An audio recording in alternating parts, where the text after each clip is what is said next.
1장부터 4장까지는 모세가 이스라엘 백성들의 지나온 삶을 떠올려 보면서 하나님께서 우리를 저 시내산부터 출발을 하고 있었죠.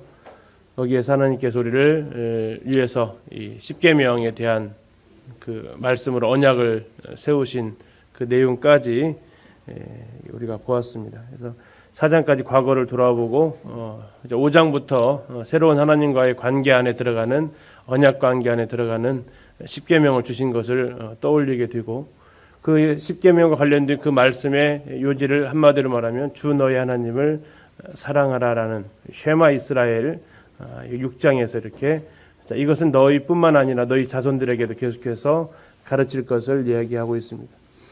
그러면서 7장에 가서 왜 이런 관계가 형성이 되어야 되느냐. 내가 너희를 택했고 그 이유는 다만 너희를 사랑했고 너희 조상들과 맺은 그 아브라함과 이삭과 야곱과 맺은 그 언약으로 인해서 너희를 사랑한다라고 이야기를 하셨습니다. 그러면서 이제 8장과 9장은 너희들이 광야 생활이 끝나고 가나안 땅에 들어갔을 때 잊어버리지 말고 기억해야 될 두 가지가 있는데 우리가 지난 시간에 8장에서는 여호와를 기억하라라는 거였습니다. 여호와를 기억하라. 또 다른 말로 하면 여호와를 잊지 마라. 너희가 먹고 살만하다고 했을 때 하나님을 잊지 마라. 신명기의 주요 핵심 단어 중에 하나가 바로 기억하라, 잊지 마라라는 이 말씀인데 신명기 8장에서 처음으로 말씀하고 있는 건 여호와를 기억하라 했습니다. 이제 9장에서 두 번째 너희들이 기억할 것이 이제 9장부터 나오는데요. 9장에서 너희들이 기억할 것은 너희의 과거를 기억하라.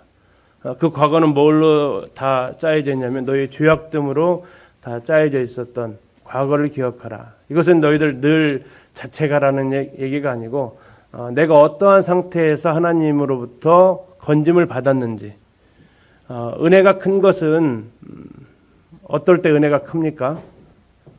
신약에서 얘기하죠. 어떨 때 은혜가 넘친다고 그랬어요? 죄가 넘친 곳에 은혜가 넘치잖아요.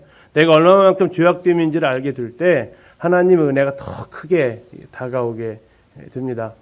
하나님을 기억해야 되고 또 하나는 나 자신의 죄악됨을 기억하는 이 부분 하나님께서 말씀하시고 있습니다. 그래서 9장 1절의 시작이 어떻게 됩니까? 신명기 9장을 가서 펴서 보시면요. 9장 1절이 뭐라고 나와 있어요? 이스라엘아 들으라 이렇게 선포하고 있습니다. 이스라엘에 들어라. 무엇을 들을 거냐라는 얘기죠. 무엇을 하나님께서 말씀하시겠다는 얘기입니다. 들어라 했으면 말하겠다는 얘기예요. 그럼 무엇을 하나님이 말씀하시냐면 너희들이 이제 가나안 땅에 들어갈 텐데 그 가나안 땅은 너희들보다 훨씬 더 강한 나라다. 그리고 그 땅은 큰 성읍들이고 높은 성벽이 있고 뭐 이들은 늘 광야에 살았기 때문에 이동 생활이기 때문에 성벽 자체가 그들은 뭐 이렇게 볼 일이 없죠. 그러나 가나안 땅에 들어가면 너희들은 큰 성벽을 볼 것이다. 그리고 거기 있는 사람들은 거인 족속도 있다. 안악 자손이 거기에 있다. 이 상황은 너희들이 이겨낼 수 있는 상황은 그리 없다. 호락호락하지 않다라는 하나님께 말씀을 하십니다. 그런데 하나님께서 그 나라를 너에게 주시는 이유가 뭐냐면 하나님께서 싸우실 것이기 때문에 그렇다. 너희들이 힘이 세서 얻을 것이 아니라 내가 네 앞에 나아가서 그들을 멸하고 그들을 쫓아낼 것이다. 그래서 너희들이 그곳에서 살 수 있게 된다. 그런데 그 이유가 너희들이 선해서 그런 게 아니다.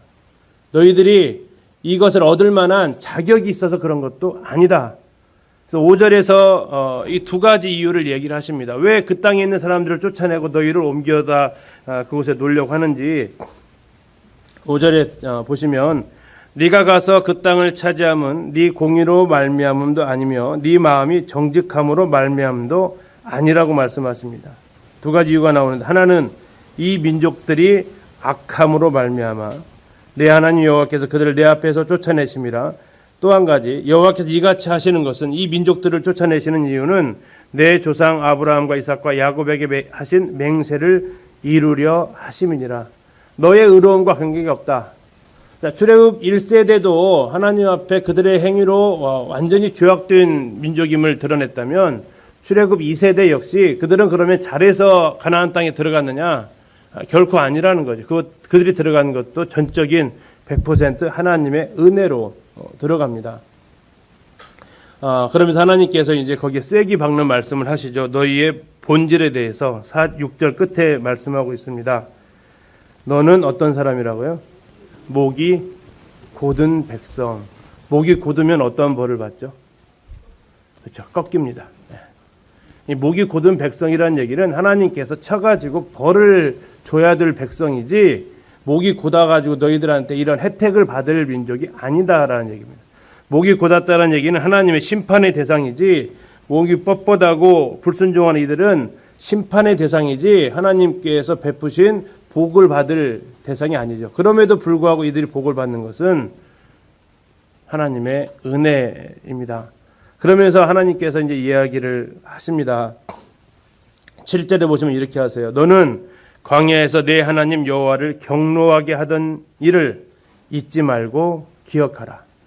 자, 너희들이 기억할 것은 8장에서는 하나님을 기억해라. 그리고 9장에서 얘기하는 것은 너희들이 과거에 어떠한 일들 했는지를 기억해라. 그러면서 하나님 앞에 불순종했던 민수기 사건을 쭉 이야기를 하십니다. 출애굽기 32장에 나와 있었던 호렙산 금송아지 사건, 다음에 불이 내려와서 그들을 진멸했던 다베라 사건, 불평했던 마사, 다음에 기브로 핫다와의 탐욕의 무덤, 가데스 바네아에서 믿음을 하나님 앞에 보이지 못하고 원망했던, 민수기에서 표현 그대로 하나님 앞에 10번이나 하나님 앞에 원망하고 패역했던 그들의 모습들을 기억을 하라고 말씀하십니다. 그러면서 여기서 또 한 번에 걸쳐서 확증을 하는데, 그들의 어떠함에 대해서 이야기를 하는데 24절 한번 보시겠습니다. 9장 24절입니다. 같이 한번 읽겠습니다. 시작. 내가 너희를 알던 날부터 너희가 항상 여호와를 거역하여 왔느니라. 자, 언제부터 알았어요? 몇 년간 모세가 이들을 알았어요? 40년간 알았잖아요. 40년간. 40년 전부터 너희들 알아왔는데 너희가 항상 여호와를 거역하여 왔다. 너희 조상들하고 너희들하고 별로 다를 바가 없다. 자, 우리는 세례 시내를 건너면서 출애굽 2세대가 시작되었다라고 이렇게 지난번 살펴봤습니다. 그리고 나서 그들이 했던 첫 번째 범죄가 무슨 범죄였어요? 바알볼 사건이었어요. 모압 축제에 와가지고 시므온 족장이, 시므리가 가서 고스비란 그 여인을 취해서 했던, 그 다음 세대도 여전히 하나님 앞에 목이 곧았고, 그 다음 세대도 여전히 하나님 앞에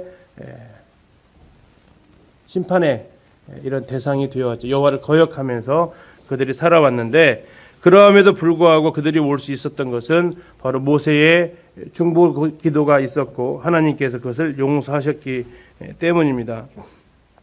자, 모세가 했던 기도가 26절에 나와 있습니다. 9장 26절 보시면요. 여호와께 간구하여 이르되 주 여호와여.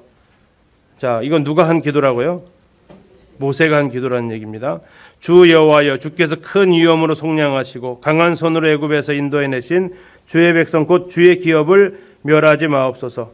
주의 종 아브라함과 이삭과 야곱을 생각하사 이 백성의 완악함과 악과 죄를 보지 마옵소서.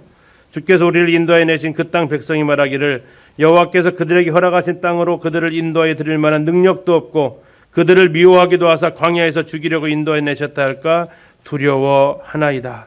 그들은 주의 큰 능력과 표심팔로 인도해내신 주의 백성 곧 주의 기업이로소이다 하였노라. 오늘날에도 계속해서 이렇게 우리를 위해서 중보하시는 분이 계시다라는 은혜가 있죠. 누구십니까? 우리 주 예수 그리스도이십니다. 그분의 십자가의 죽음뿐만 아니라 그분은 지금도 모세와 같이 우리를 위해서 중보하고 계시는데, 그 중보의 근거가 뭐냐? 이들이 누구의 백성이라고요? 당신의 백성입니다. 당신의 소유권이 당신에게 있습니다. 두 번째, 당신이 하나님께서 그들에게 조상들을 통해서 약속을 하셨습니다. 아브라함과 이삭과 야곱에게 당신이 약속하셨으니까 지켜주셔야 됩니다. 그리고 그들은 당신께서 큰 능력과 표심팔로 인도해내신 주님의 그 능력이 있습니다. 그들을 건져낼 능력이 있으면 뭐 할 능력도 계신 겁니까? 인도할 능력도 계신 거죠. 그래서 하나님 앞에 그가 중보하면서 하나님의 백성이고 하나님께 약속하셨고 하나님의 능력으로 이들을 인도해 달라고 모세가 중보기도를 계속해서 해와서 지금 이 상황까지 너희들이 왔다라고 이야기합니다. 근데 이 십계명을 주면서 쉐마 이스라엘 하면서 이것을 자손들에 계속해서 가르치면서 기억해야 될 것 두 가지. 하나님을 기억해라. 그리고 너희들의 과거를 기억해라. 이 죄를 기억하면 하나님의 은혜를 우리는 찾을 수밖에 없습니다. 그러면서 10장에서 다시 십계명 이야기를 또 한 번 합니다. 모세가 십계명을 두 번 받잖아요. 한 번 받았던 거하고 그것을 32장에서 금송아지 사건 때문에 깨버리고 두 번째 받으러 올라간 사건을 여기 10장에서 다시 언급을 합니다. 다시 그들에게 하나님께서 십계명을 주시는데 그 내용이 이제 출애굽기 34장에 나와 있는 내용이 신명기 10장에서 다시 언급을 하고 있습니다. 첫 번째 십계명 깨졌고 두 번째 십계명을 다시 모세에게 받게 되었고요. 이제 그 8절 안에 나와 있는 이 내용은 그 우리 책에 보시면 6절부터 8절까지는 가로로 처리가 되어져 있을 겁니다. 맞죠? 성도님들 책에도 6절부터 8절, 9절까지 가로 처리되어 있나요? 그 내용이 이제 표현되어져 있는 것은 갑자기 내용이 건너뛰기 때문에 그렇습니다. 그 사이에 무슨 내용이냐면 아론이 죽었고 그 다음에 엘르아살이 뒤를 이었고 지금 이 앞에 있는 사람은 아론이 아니라 이스라엘 백성 2세대 앞에는 누가 서 있어요? 엘르아살이 지금 서 있고요. 그리고 레위인들은 지금 너희들을 섬기고 있다. 그러면서 이제 세 가지의 레위인의 임무가 나옵니다. 8절에 레위인들 앞으로 이게 이제 굉장히 중요하게 다뤄질 사람들이기 때문에 그렇습니다. 민수기에서 신명기에서 쭉 봤지만 이 레위인은 누구를 대신한다고 그랬죠? 이스라엘의 장자를 대신한다고 했어요. 이스라엘 장자를 대신하기 때문에 곧 이스라엘이 섬기는 것과 동일한 것으로 하나님께서 인정하시는 부분이었고요. 그들이 해야 될 것은 언약궤를 매는 거고요. 두 번째는 여호와 앞에서 섬기는 거고 여호와 이름을 축복하는 이 세 가지의 임무가 레위인들에게 주어졌고 그 일을 지금까지 해오고 있다라는 얘기입니다. 그러면서 하나님께서 너희들에게 요구하시는 것이 5개가 나오는데요. 첫 번째 그 본문 그대로 쭉 12절부터 나오면 하나님께서 하라고 하셨던 내용들이 또 하지 말라고 하셨던 내용들이 나와 있습니다. 내 하나님 여호와를 경외하여 그 모든 도를 행해라. 그리고 내 하나님 여호와를 사랑해서 마음과 뜻을 다해 섬겨라. 그리고 너의 행복을 위해서 명령하는 하나님의 여호와의 명령과 규례를 지켜라. 그리고 너희를 사랑하사 택하신 하나님 앞에 목을 곧게 하지 마라. 애굽에서 나그네로 산 것처럼 생각하면서 너희는 나그네를 사랑하라. 이렇게 하나님께서 이스라엘 백성들한테 구체적으로 어떻게 살 것을 요구를 하십니다. 그러면서 16절에 잠깐 보시면 이렇게 나와 있습니다. 그러므로 너희는 마음의 할례를 행하고 이렇게 나와 있어요. 원래 할례는 마음에다 행합니까? 몸에다 행합니까? 몸에다 하는 건데 자 이때 모세는 다시 얘기를 합니다. 어디다 할례를 하라고요? 마음에다 하려고요. 근데 이 마음에다 할례를 해라는 얘기는 레위기 26장에도 나오고요. 예레미야 4장에서도 나와요. 그리고 우리가 잘 아는 것은 로마서 말씀을 잘 합니다. 할례는 어디다 해야 된다고요? 이것은 하나님 겉으로 그냥 표하는 게 아니라 마음에 하는 게 진정한 의미다라고 신약에서 해석을 해줍니다. 그래서 하나님 앞에서 마음의 할례를 행하라는 게 뭐냐? 목을 곧게 하지 말라는 얘기, 순종하라는 얘기입니다. 순종하라는 얘기. 그래서 하나님 앞에 요구하는 것을 말씀하고 있습니다. 자, 뭐 해야 된다고 마음의 할례를 행하는 거예요? 순종하라요. 그래서 11장이 순종 내용이에요. 왜 순종을 해야 되느냐? 세 가지를 통해서 하나님 앞에 순종해야 되는 이유를 이야기를 하십니다. 11장 1절에서 7절까지에서 보면 하나님께서 과거에 행하셨던 큰 일을 너희들이 지금까지 보아왔다. 하나님께서 어떠하신 분인지를 너희들이 보아왔다. 7절 보시겠습니다. 11장 7절. 같이 한번 읽을게요. 시작. 너희가 여호와께서 행하신 이 모든 큰 일을 너희의 눈으로 보았느니라. 자, 하나님께서 지금 그들을 향해서 행하셨던 것은 그들이 비록 어린 나이에 봤을 겁니다. 홍해가 갈라지는 거, 그리고 만나가 내리는 거 계속해서 그들이 커가면서 계속해서 봤을 거예요. 또 그들이 계속해서 하나님께 이 광야 40년 동안을 먹이시는 것을 쭉 봤을 겁니다. 그러면서 말씀하는 거죠. 하나님이 어떠하신 분인지를 너희들 보았다. 그러니까 하나님의 말씀을 뭐 해야 된다고요? 순종해야 된다. 하나님 말씀을 순종 안 하는 이유가 그러면 뭐라는 얘기예요? 하나님이 누군지를 잘 몰라요. 하나님이 누군지를 모르면 순종을 잘 안 해요. 동의하시나요? 나에게 말씀하시는 그분이 누군지를 우리가 알 때, 그분의 권위가 어떠한 권위를 가지고 있는지를 알 때, 그리고 그분은 친히 그러한 능력으로 내가 이러한 능력자라는 것을 보여주셨음에도 불구하고 우리가 하나님을 알지 못하면 하나님 말씀에 순종하지 않더라 이겁니다. 두 번째 순종해야 될 이유는 과거에 그러한 모습이었었다면 이제 앞으로 들어갈 가나안 땅에서의 그 생활을 생각할 때 너희는 하나님의 말씀에 순종해야 된다. 가나안 땅이 지난번에 한번 퀴즈 드렸죠. 애굽에 있었던 땅은 어떤 땅이에요? 발로 물대는 땅. 가나안 땅은요. 하늘에서 이른 비와 늦은 비를 주셔야만 먹을 수 있는 땅. 어느 게 좋은 땅이에요? 발로 물대는 땅이 좋죠. 그렇죠? 근데 하나님께서 뭐라고 하신다고요? 어느 땅이 좋다고요? 이른 비와 늦은 비를 내리는 땅이 좋대요. 왜 그 땅이 좋아요? 그렇죠. 하나님의 눈이 항상 거기 있기 때문에 그렇대요. 11절 12절 잠시 보시면 너희가 건너가서 차지할 땅은 산과 골짜기가 있어 하늘에서 내리는 비를 흡수하는 땅이요. 내 하나님 여호와께서 무슨 땅이라고요? 돌보아 주시는 땅이라. 연초부터 연말까지 내 하나님 여호와의 눈이 항상 그 위에 있느니라. 하나님의 눈이 없으면 어떻게 되는 땅이에요? 그럼요. 못 사는 땅이라는 얘기예요. 자, 그래서 지난 시간 끝날 때쯤 그랬죠. 부자가 좋다고요? 하나님께 의지 안 하고 살 만큼 돈 가지고 있으면 좋은 거라고요? 그렇죠. 이렇게 침묵이 흘러야 좀 맞죠. 이게 내적 갈등 아닙니까? 좋다고 말하기도 그러고 아니다라고 말하기도 그러고 그렇죠. 그걸 원하잖아요. 우리 속에. 기도 안 해도 살만한 어떤 직업, 기도 안 해도 살만한 재물, 기도 안 해도 살만한 노후. 이게 우리의 발로 물대는 땅을 우리가 원하는 부분이 우리 육신이 있잖아요. 근데 우리 영혼은 그것이 또 아니라고 얘기를 하면서 육신하고 늘 갈등을 하죠. 근데 하나님은 분명히 얘기하시고 계세요. 내 하나님 여호와께서 돌보아 주시는 땅이다. 여호와의 눈이 항상 그 위에 있는 땅이다. 돌보아 주시기는 건 좋은데 뭐까지 같이 있으면 좋겠어요? 이왕이면 물로 발대는 땅에서 돌보아 주시면 더 좋겠다. 이게 이제 우리의 참 하나님만으로는 만족하지 못하는 그 부분. 자, 이게 안 되니까 그들이 어떻게 가나안 땅에 들어가서 누구를 의지한다고요? 농경의 신이었던 바알을 의지하는 거예요. 하나님께서 늘 해주시는 그런 땅이 그들에게 만족을 못 주었던 거죠.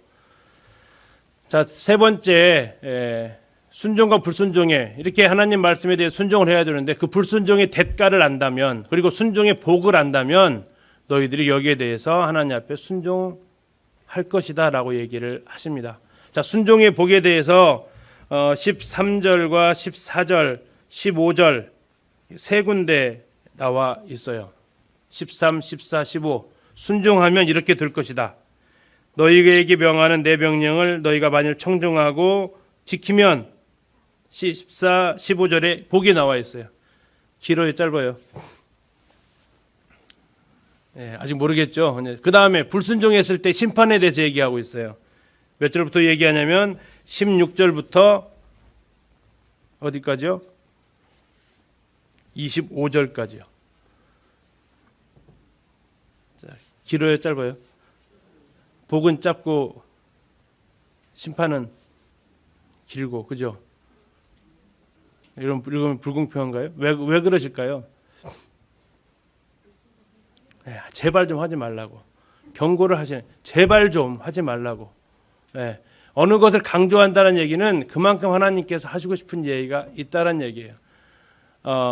그냥 뭐 잘하면 내가 알아서 잘 해줄게 한마디 하면 웬만큼 돼요.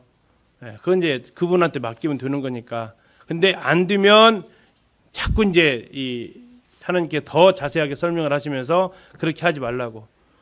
그리스도 심판대를 우리가 생각할 때 우리는 하나님 앞에 어떠한 삶을 살 수 있을지를 생각할 수 있습니다. 우리가 왜 하나님의 말씀에 순종해야 되느냐?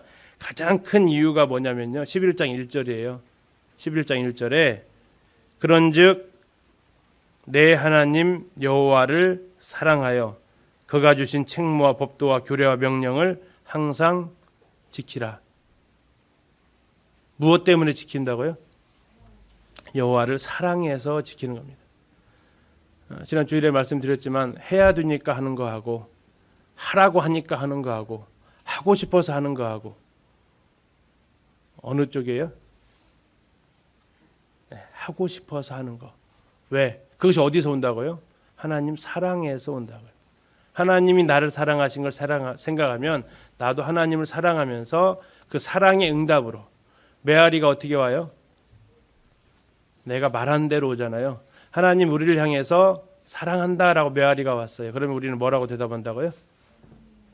저도요. 이렇게 저도 사랑해요. 이렇게 이것으로 대답을 하는 거예요.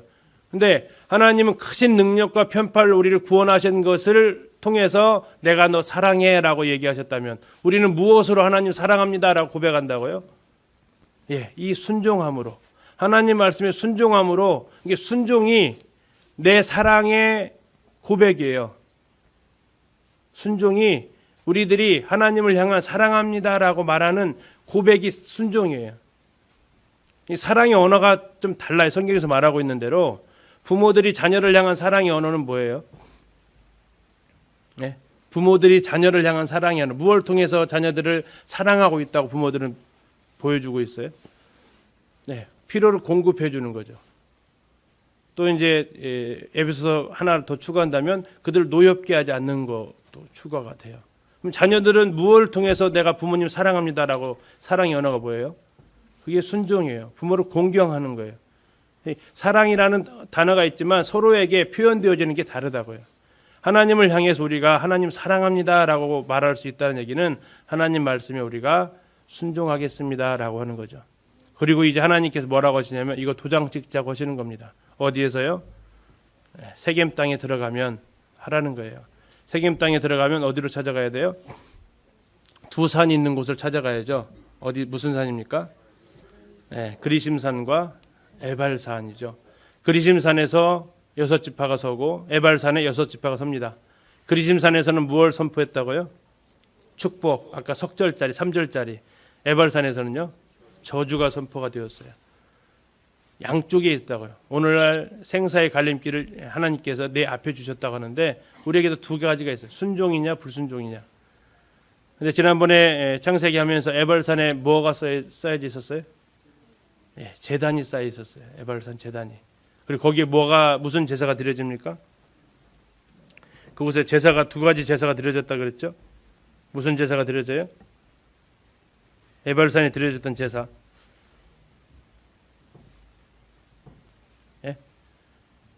번제와 화목제가 그곳에서 드려지는 거예요. 그래서 비록 저주가 임했다 하더라도 누구의 희생을 통한 하나님과 화목이 이루어지게 하시는 것이 하나님께서 우리를 향하신 또 은혜가 됩니다. 자, 12장으로 가면 이제 하나님께서 이스라엘 백성들에게 구체적으로 어떻게 할 것에 대해서 얘기하는데 순종과 불순종에 있어서 첫 단추는 뭘까요? 하나님과의 관계, 예배입니다. 예배. 신명기 12장에서 예배에 대해서 얘기를 하는데 예배를 드리기 위해서 먼저 해야 될 일이 있는데 그것은 바로 우상을 없애는 겁니다.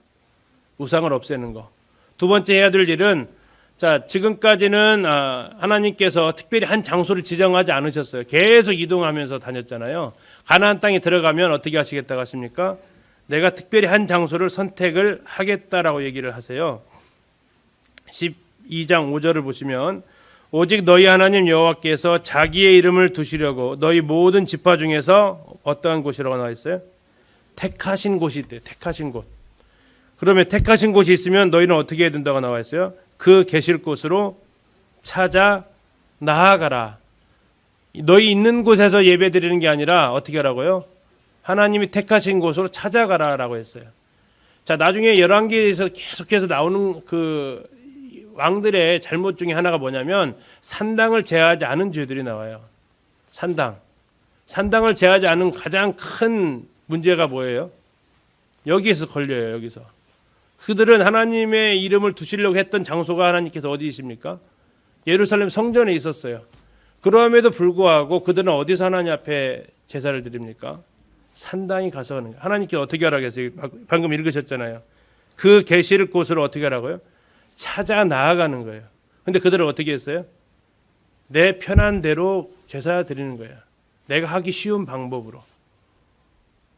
그래서 산당을 없앴다 없애지 않았다 계속해서 이야기를 성경은 그것이 하나님 앞에 굉장히 중요한 태도이기 때문에 이야기를 하고 계십니다. 선물은 주는 사람 원하는 걸로 줘요? 받는 사람 원하는 걸로 줘요? 받는 사람 원하는 거 주죠. 이게 바뀌면 어떤 일이 벌어져요? 죽어도 별 좋은 소리 못 들을 수 있어요. 그리고 받아놓고도 못 쓸 때가 있어요. 그 사람 입장에서 줘야 된다고 하는 거죠. 하나님께서 원하시는 예배는 하나님이 어떤 걸 원하시는지를 알아야만 가능한데 성경 분명히 얘기를 하고 있어요. 내가 택한 장소로 가라. 그리고 올 때는 어떻게 해야 된다고요? 올 때는 빈손으로 오라고요? 아니요. 빈손으로 오지 말라고. 너희들 앞에 손에 들고 와라고. 하나님 앞에 예배할 것을 가지고 오라고. 그것이 바로 다윗이 나중에 고백했던 값 없이는 내가 하나님 앞에 제사를 지내지 않겠다라는 그 고백이 나오는 겁니다. 자, 예배를 위해서 이렇게 하나님께서 제시를 해 주시고요. 중요한 것은 이렇게 하기 위해서는 하나님 해서는 안 되는 게 있어요. 8절 보십시오. 8절. 우리가 오늘 여기에서는 어떻게 했다고요? 각기 소견대로 했어요. 각기 소견대로. 그러나 너희가 거기에서는 가나안 땅에서는 어떻게 하라고요? 그렇게 하지 말아라. 그렇게 하지 말아라. 이것은 무슨 얘기냐면 13절로 가서 보시면 너는 삼가서 너에게 보이는 어디에서요? 아무 곳에서나 번제를 드리지 말고 아무 데서나 하지 말라고 얘기해요. 아무 데서나. 어떻게 하라고요? 오직 너에게 택하실 그곳에 가서 번제를 드려라. 그러면 산당에서 제사했다는 얘기는 어떻게 그들이 하나님 앞에 제사했다는 얘기예요? 8절로 보면 뭐한 거예요? 각기 소견대로 14절로 가면 13절로 가면 아무 곳에서나 좋아하는 곳에서 그냥 안 드려서가 문제지 드리는데 뭐가 문제예요? 이런 식으로 오히려 하나님은 그것을 싫어하신다라는 얘기죠. 그건 예배가 아니라는 겁니다. 누구를 위해서 그렇게 하고 있느냐라는 본질로 우리는 생각을 해봐야 되고요. 다음에 예배 처소에서 이제 하나님과 예배를 드리면서 거기서 나오는 제물을 먹는 것에 대해서 얘기하시면서 피를 먹지 말 것을 이야기를 하시고요. 차이점이 있다면 예전에 그 민수기나 레위기에서 보면 제물은 반드시 성막에 와서만 잡도록 했어요. 이동 중에서 있을 때. 근데 이제 정착 생활을 할 때 그러면 그들이 고기 먹고 싶으면 소고기 먹고 싶으면 어디로 와야 돼요? 성전으로 와야 돼요? 그거에 대한 불편함을 해소해 주세요. 그것은 너희들이 있는 곳에서 잡아먹을 수 있다. 이동 중일 때는 무조건 다 성막으로 왔어야 돼요. 성막 중심으로 살았으니까. 이제 가나안 땅에 들어가서는 갈릴리에 사는 사람들이 소 먹으려면 예루살렘 와가지고 잡는 게 아니고 그것은 그곳에 있는 너희들끼리 거기서 잡아서 먹을 수는 있다. 대신 뭐는 먹지 말라고요? 피는 먹지 말아라 라고 얘기를 하시는 겁니다. 다음에 이제 11조, 초태생, 서원제물 이런 거 있을 때 누구랑 함께 먹으라고요? 레위인을 함께 먹으라고. 19절 보시면요. 12장 19절. 너는 삼가 내 땅에 거주하는 동안에 레위인을 저버리지 말지니라. 자, 레위인은 이스라엘을 대표해서 하나님을 섬기는 사람들이었기 때문에 그들에게 기업 자체가 허락되어지진 않았어요. 그들에게 허락되어진 게 뭐냐면 흔히 요즘으로 하는 부동산은 허락이 안 됐다고요. 뭐가 허락이 됐어요? 동산은 허락이 됐어요. 동산. 재물들은 허락이 됐어요. 근데 그들이 너희들이 만약 이것에 대해서 너희들 땅에서만 다 먹고 이들 안 갖다 주면 이들은 어떻게 된다고요? 이 일을 못 하는 거죠. 실제로 나중에 성경의 역사는 그들이 제사 성전 다 버리고 어디로 갔다고요? 자기 논밭으로 갔다고 이렇게 이야기가 나오지 않습니까? 이 말씀을 어긴 거죠. 내 땅에 거주하는 동안에 레위인을 저버리지 말지니라.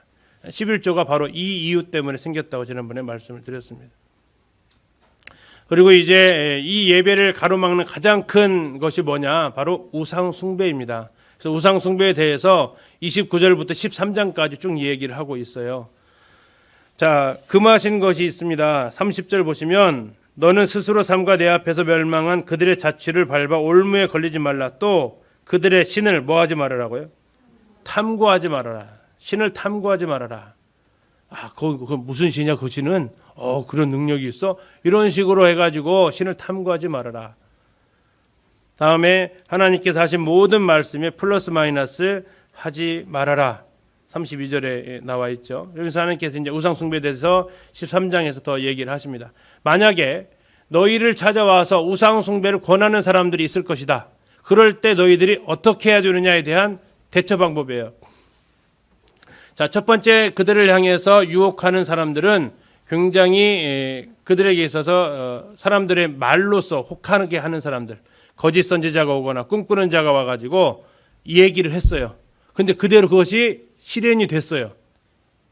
그러면서 야, 내가 섬기는 신이 이렇게 해줬어 하면 어떻게 하라고요? 그들을 아무리 그들이 말한 대로 이루어질지라도, 그럼 이루어질지라도 얘기했기 때문에 그럼 이루어진다고 아닌다고요? 질 수도 있다란 얘기예요. 귀신이 그 정도 능력은 있으니까. 귀신이 그 정도 능력 없으면 그건 귀신도 아니에요. 귀신이 그 정도 능력은 있어 사람을 미혹할 수 있기 때문에 과거에 일어난 일은 어떻게 맞춘다고 그래요? 귀신같이 맞춘다고 하는 거죠. 귀신같이 맞춰요. 그래야 귀신이지. 그래서 이러한 일들을 일어나게 할 수 있다고요. 그럼에도 불구하고 그들의 말을 청종하지 말고 그들을 죽여라. 왜 이런 일을 하시느냐? 너희들이 정말 나만 온전히, 내 말만 온전히 신뢰하는지 아니면 어떤 희한한 일 벌어졌다고 따라가는지 하나님께서 이것을 시험하기 위한 거다. 두 번째, 만약에 너희 친족 중에서 우상을 섬기자고, 야, 내가 그 신한테 제사 지냈더니 농사가 잘 됐어. 막 새끼들이 낙태도 되지 않고 잘 나. 그러면서 유혹을 해요. 그러면 어떻게 하라고요? 용서 없이 죽이라고 얘기하고 있습니다. 세 번째, 이번에는 한 성읍에서 어떤 불량배가 다른 신을 섬기자고 만약에 했어요. 지난번에 잠시 말씀드렸는데 이 불량배라서 신을 섬기자고 했는지 다른 신을 섬기자고 했기 때문에 불량배인지는 모르겠지만 어쨌든 하나님을 섬기는 대신에 다른 신을 섬기자고 만약에 말하는 사람이 있다면 그 사람을 징벌하는 게 아니고 어떻게 하라고요? 그 성읍에 대해서 진멸해라. 왜 그럴까요? 이 성읍에서 이 사람을 통제를 못한 그 책임을 부르는 것 같습니다. 자, 이게 좀 너무 한가요? 자, 이 우상 숭배는요, 요즘으로 말하면 뭐냐면 전염병으로 생각을 한번 해보세요. 전에 우리 메르스 한번 있었죠. 메르스라는 그 전염병이 있을 때 혹시 기억나십니까? 뉴스 중에서 순창에 있는 한 마을 전체를 통제를 해버렸어요. 그 마을 안에서 들어가지도 못하고 그 마을 사람 나오지도 못하면서 그 마을을 통째로 이렇게 관리를 한 적이 있었어요. 혹시 기억나세요? 들어가지도 못해 그 마을에 나오지도 못하고요. 너무한 건가요? 잘한 건가요?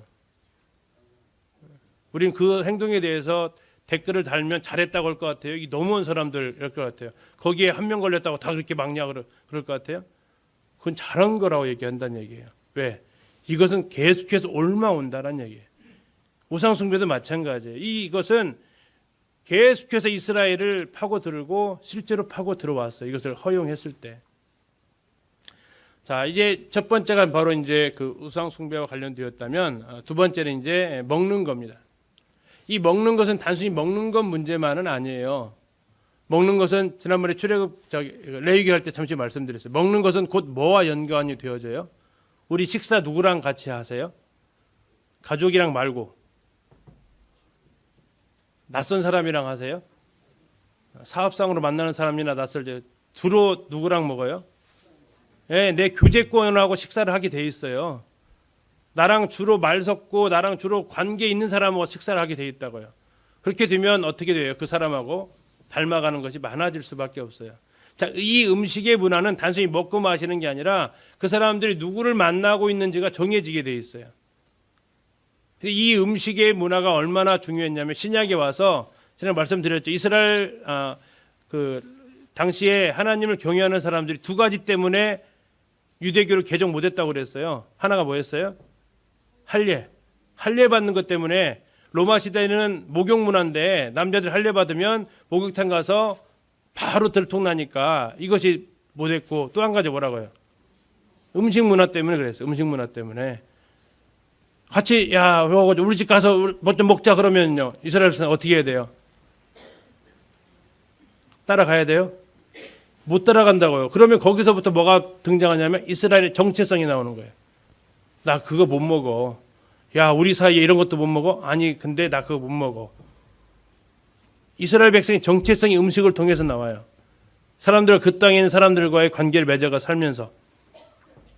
그러면서 이제 이 음식에 대해서 14장에서 쭉 얘기를 하고 있습니다.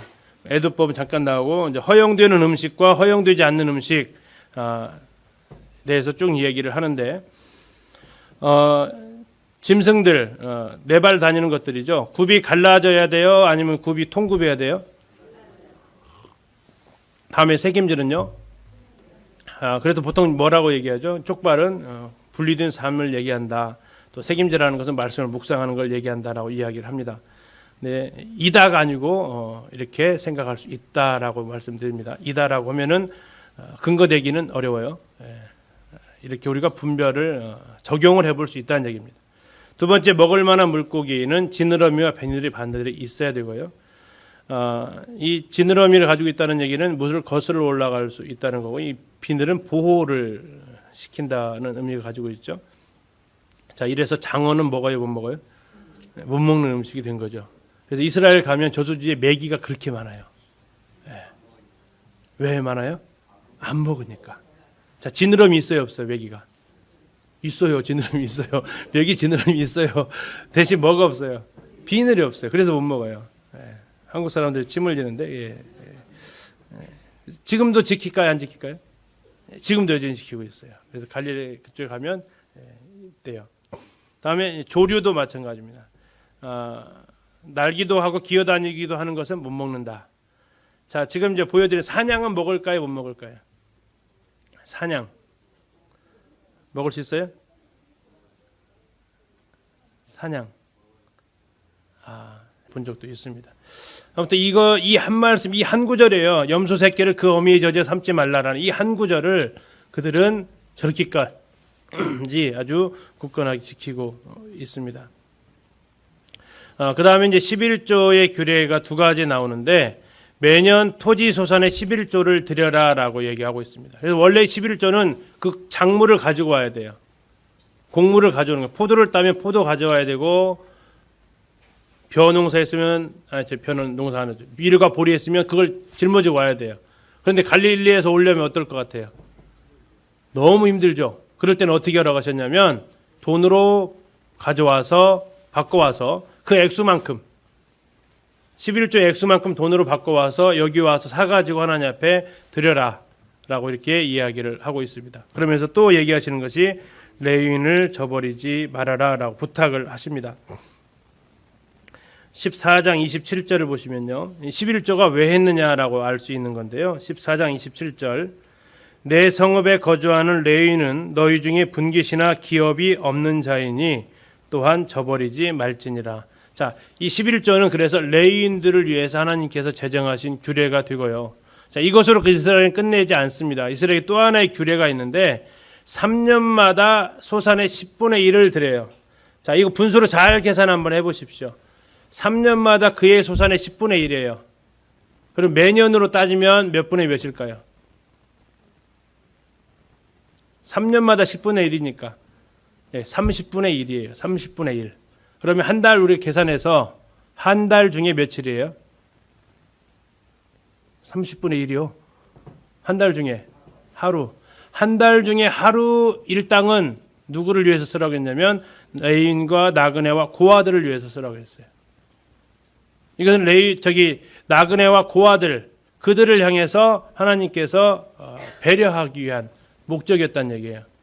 그러니까 쉽게 오늘날로 한다면 11조 규례를 오늘날로 적용한다면 내 봉급의 10분의 1은 레위인들을 향해서 드렸다는 얘기고, 또 한 달 30일 중에 하루의 일당, 예를 300만 원 벌으면 얼마요? 10만 원은 누구를 위해서라고요? 고아와 과부들을 위해서, 나그네들을 위해서, 어려운 사람들을 위해서 구제로 써라. 10분의 1은 원래 레위인들을 위해서 쓰고, 그리고 나머지 30분의 1은 어려운 사람들을 위해서 써라. 이거 이외에도 아까 명절마다 하나님 앞에 제물로 드렸죠. 이거 11조랑 별개예요.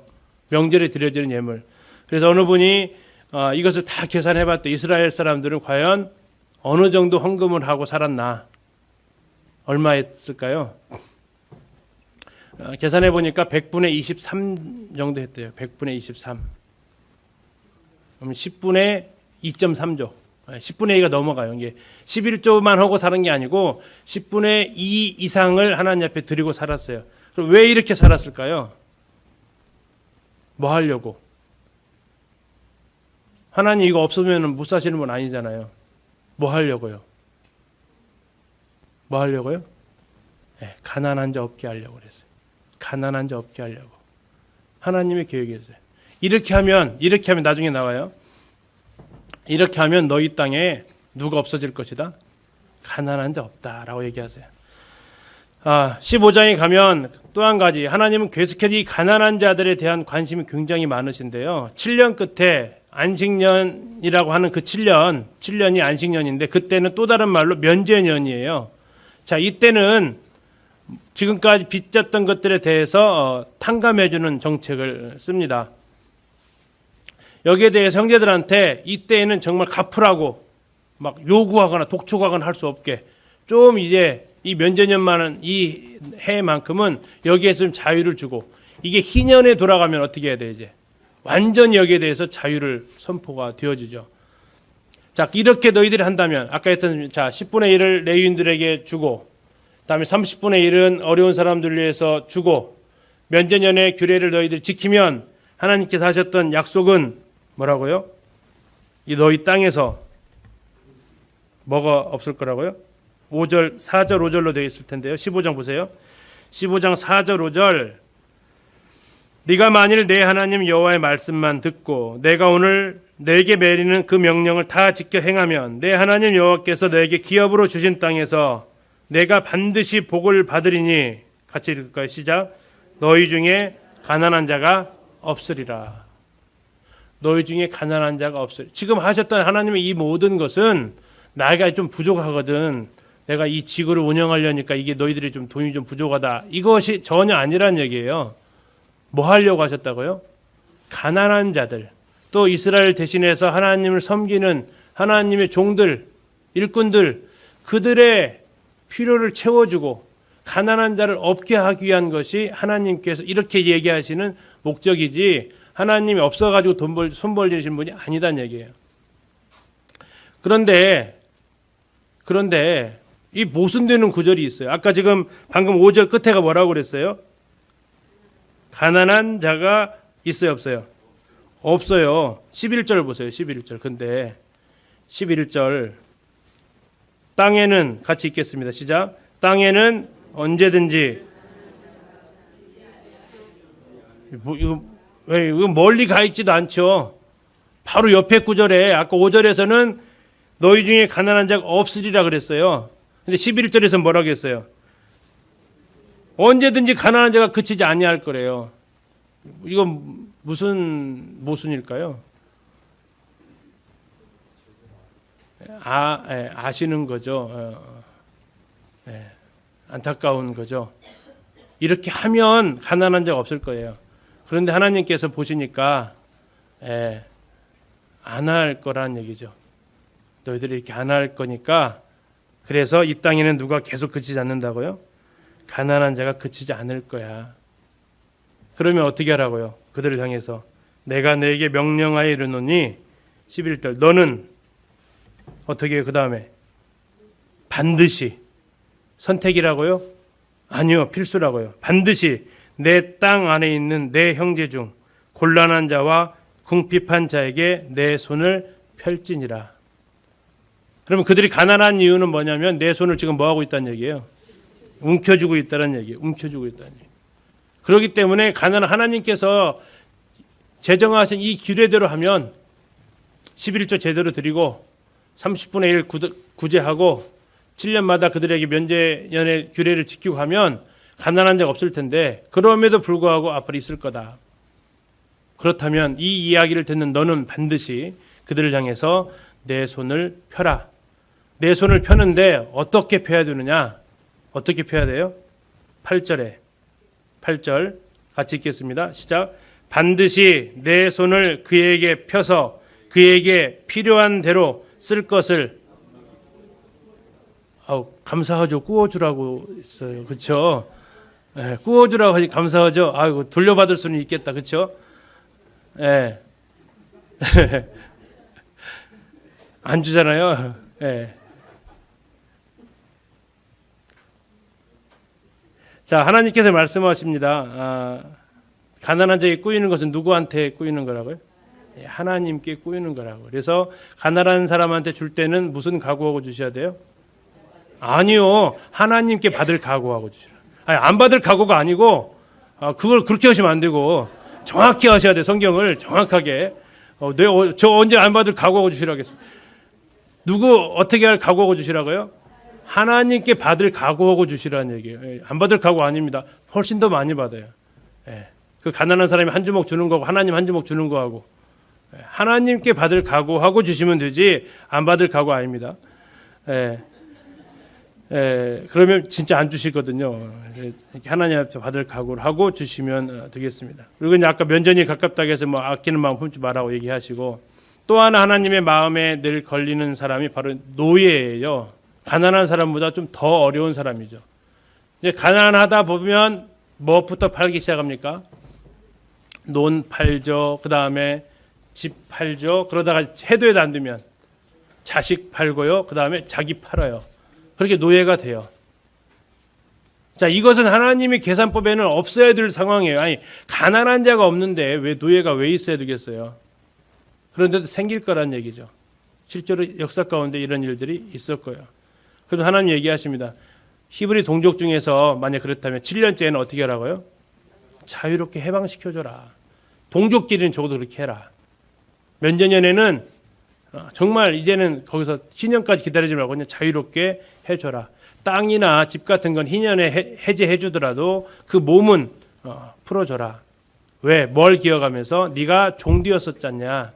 네가 종이 되었었기 때문에 그걸 생각하면서 너를 속량하신 하나님 생각하면서 풀어줘라. 그런데 안 나가겠다고 하면요. 그냥 데리고 사는데 조건이 있어요. 어떻게 하라고요? 귀를 뚫어라. 이 귀는 왜 뚫는 거예요? 자원함이에요? 강제예요? 자원함이에요. 그래서 이제 예전에 귀걸이 하지 말라고 이렇게 얘기하셨죠. 왜 하지 말라고 그랬어요? 그거 노예야. 근데 노예로 살고 싶어서 뚫은 분한테 왜 그렇게 얘기하신지는 모르겠어요. 노예로 살고 싶어서 뚫은 거잖아요. 그렇죠? 그건 또 아니에요? 나 하나님 섬기기 위해서 내가 하나님 위해서 섬기고 그런 목적 미용으로 뚫으신 거예요. 하나님께 이 귀에다가 뚫는 것은 내가 정말 이 귀는 주인의 귀에 청종하겠다라는 의미잖아요. 그래서 그렇게 해서 하되 정상적으로라면 다 7년째는 놓아줘라. 하나님 얼마나 어려운 사람들에 대한 그 마음이 크신지를 확인할 수 있습니다. 그리고 이제 이게 이제 절을 18절에서 절이 이렇게 18절에서 나눠줬으면 참 좋은데 내용이 이제 여기서 바뀌어요. 19절부터는 지금까지는 누구에 대한 거였냐면 소외되고 가난하고 이웃 이런 사람들을 향한 거였어요. 이제는 하나님께로부터 이 관심이 옮겨가게 돼요. 15장 19절부터 하나님 앞에서 초태생을 구별해서 하나님 앞에 드려라. 자, 처음 것은 누구 거라고요? 하나님 거라고요. 처음 것, 처음 난 것은 하나님 거니까 처음 난 건 하나님께 드려라. 초태생은 그리고 일도 시키지 말고 드려라. 다 써먹을 만큼 써먹고 나서 드리는 게 아니라 일도 시키지 말고 드려라. 양은 털도 깎지 말고 드려라. 하나님 거는 뭐 하지 말라는 얘기. 절대로 손대지 말라는 얘기예요. 손대지 말라고. 이 하나님 거 손댔다가 큰일 난 사람이 성경에서 나오는 사람이 아골 골짜기에 던져진 아간이라는 사람이에요. 왜 그랬어요? 가나안 땅에 하나님 것의 첫 번째 건 하나님 거거든요. 가나안 땅에 들어가서 요단강을 건너서 가나안 땅에 들어가서 첫 번째 성읍이 뭐예요? 여리고성이었어요. 처음 건 누구라고요? 하나님 거. 그래서 하나님 뭐라고 하셨어요? 거기에 곡식이 많을 거야. 어떻게 하라고요? 손대지 마. 왜? 저건 나에게 바쳤죠. 저건 내 거야 라고 하세요. 하나님 거에 손대지 마라고 하세요. 그런데 거기에 아간이 그냥 외투랑 이거 손 넣었다가 정말 끔찍한 사건을 당하죠. 하나님 거 손대지 말라고요. 첫 새끼, 양의 첫 새끼 다 하나님 겁니다. 근데 만약에 흠이 있으면요. 너희들끼리 그냥 먹을 수는 있다. 하나님 앞에 드려줄 걸 분명히 드려야 된다라고 얘기하십니다. 우리 16장에서는 절기에 대해서 나오는데요. 10분간 쉬셨다가 15분에 16장부터 시작하도록 하겠습니다.